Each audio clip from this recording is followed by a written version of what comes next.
The following is a Python program to find smallest number in a list. First, we'll need a list, so L equals a list with 3, 1, 2, and 5. First, we'll do the dead simple approach.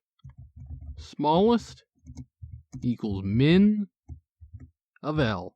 If we print smallest and run the code, you'll see the smallest number in L was 1. Next, let's do it for real.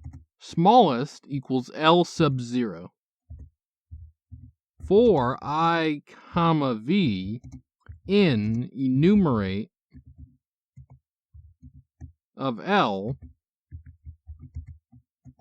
if L sub I less than smallest, meaning we find a new smallest number, then the smallest equals L sub I, meaning we replace it.